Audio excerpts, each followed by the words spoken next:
ఇప్పుడు ఆ లిక్కర్ స్కామ్లో లిక్కర్ కుంభకోణంలో ఆ డబ్బు అంతా ఎక్కడ దాచేశారు ఇవన్నీ కొంత బయటకు వస్తున్నాయి, ఇంకా విచారణ జరుగుతోంది. కానీ అది కూడా పెట్టే ప్రయత్నం చేశారు మాజీ ముఖ్యమంత్రి మీద. ఇప్పుడు ఈ దొంగ మద్యం వ్యవహారం కూడా అదే ప్రయత్నం చేసి బెడిసి కొట్టింది. ప్రజలకు అర్థమవుతుంది. అయితే ఈ రెండింటికి లాజికల్ కన్క్లూజన్ ఏంటి అంటే, ఓకే అండి, ఖచ్చితంగా గత 5 సంవత్సరాల్లో ఏం చేశారు అన్నది ఒక్కొక్కటి వాస్తవ రూపంలో బయటకు వస్తున్నాయి. పదే పదే చంద్రబాబు గారు చెప్పడానికి కారణం ఇదండి. ఏమని చెప్తున్నారు ఆయన?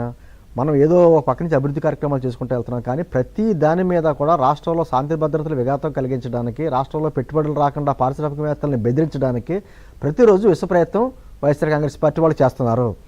అప్రమత్తంగా ఉండాలి అనడానికి అది ఇదే దీనివల్లనే.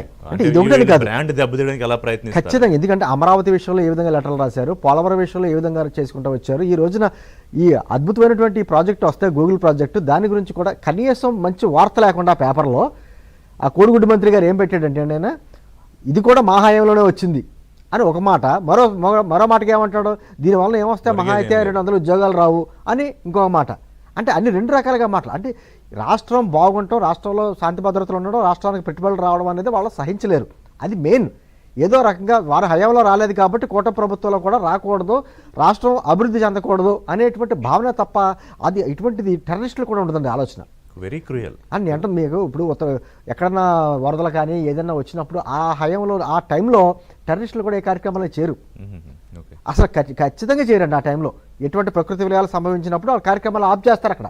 ఇక్కడ అలా కాదండి, వాళ్ళకంటే మించిపోయారు వీళ్ళు. మనం మామూలుగా ఏదో కాలకేయులు ఇవి అంటాం, కానీ వాళ్ళకంటే మించిపోయారు. రాష్ట్రం గురించి ఒక రాష్ట్రంలో రాజకీయ పార్టీ అయ్యుండి రాష్ట్రానికి పెట్టుబడులు రాకూడదు, రాష్ట్రంలో శాంతి భద్రతలు ఉండకూడదు అని కోరుకునే పార్టీ ఏకైక పార్టీ వైఎస్ఆర్ కాంగ్రెస్ పార్టీ. అర్థం చేసుకోవాలి మరి. అంటే ఖచ్చితంగా ప్రజలకు అర్థమైంది.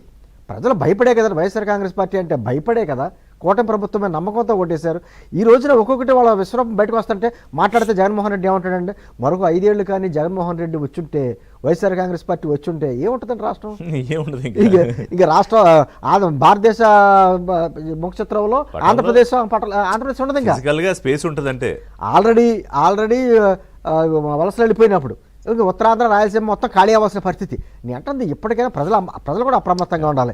దాంతోపాటు సార్ చంద్రబాబు గారు చెప్పినా, పవన్ కళ్యాణ్ గారు చెప్పినా, కూటమిలో ఎన్ని కొంచెం సఖ్యతల విషయంలో ఎన్ని ఇబ్బందులు కూడా ఉన్నా చేస్తున్న ప్రయాణానికి చంద్రబాబు గారు 24 గంటలో, లేకపోతే పవన్ కళ్యాణ్ గారు 24 గంటలో, లోకేష్ గారు 24 గంటలో కష్టపడితే సరిపోదు. ప్రజాప్రతినిధులు, అధికారులు, ప్రభుత్వాధికారులు, ప్రజలు అందరూ కలిసి ప్రయాణం చేయకపోతే మాత్రం చాలా ఇబ్బందికరమైన వాతావరణం వస్తుంది.